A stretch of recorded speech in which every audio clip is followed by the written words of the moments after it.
সম্মানিত ভিউয়ার্স, আসসালামু আলাইকুম। আশা করি সবাই ভালো আছেন। আল্লাহর রহমতে আমিও ভালো আছি। তো আজ আমি আপনাদের মাঝে একটি সকালের পুষ্টিকর নাস্তার রেসিপি নিয়ে এসেছি। তো মূলত আজকের রেসিপিটি আমার বাবার হাতের নতুন গমের রুটি ও সেমাই। সবাই সাথে থাকবেন, আশা করি সবার ভালো লাগবে। তো শুরু করা যাক। তো বাবা আগে থেকেই আটার মিশ্রণটি তৈরি করে রেখেছিল। সেই মিশ্রণটি বাবা গোল করে নিল। মিশ্রণটি বাবা কিছু শুকনো আটার সাথে ভালো মতো মিক্সড করে সেটাকে বেলতে লাগলো, যেন সেটি একটা সুন্দর আকার ধারণ করে। বাবা সেটাকে বেলতেছিল এবং বেলতেই ছিল। রুটি তৈরির পর্ব শেষ, এবার ভাজার বেলা। তো বাবা একটি কড়াইয়ে পরিমাণ মতো আঁচ দিয়ে নিল। তারপর সেখানে সেই রুটিটি দিয়ে দিল। রুটিটির প্রথম পার্টে ভাজা হয়ে গেছে,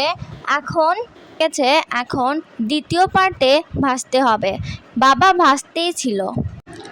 ভেজে নিতে নিতে রুটির প্রায় দুই পাশেই ভাজা সমান পরিমাণের হয়ে গেছে এবং রুটিটি ফুলে উঠেছে। রুটির পর্ব শেষ, এবার সেমাইয়ের পালা। একটা পাত্রে সামান্য দুধ এবং একটা পাত্রে কিশমিশ ও বাদাম তৈরি করা ছিল। দুধে 2 চামচ পরিমাণ চিনি দিয়ে এবং বাদাম ও কিশমিশ দিয়ে সামান্য আঁচে রান্না করতেছিল বাবা। সেমাই রান্নার দুধের ফর্মটি প্রায় তৈরি হয়ে গেছে। এখন অল্প আঁচে আর একটু রান্না করতে হবে। তো মিশ্রণটিতে সামান্য লবণও দিয়ে দিল বাবা। তারপর অল্প আঁচে আবার রান্না করতে লাগলো সেই সেমাইয়ের মিশ্রণটি। সেমাইয়ের মিশ্রণটি প্রায় হয়ে গেছে, তো বাবা একটি পাত্রে ঢেলে নিল। তারপর সেই মিশ্রণটির সাথে সেমাই অ্যাড করে দিল বাবা। আমাদের সেমাই ও রুটি তৈরি। ভিডিওটি ভালো লাগলে অবশ্যই লাইক, কমেন্ট ও শেয়ার করবেন এবং আমাদের জন্য দোয়া করবেন।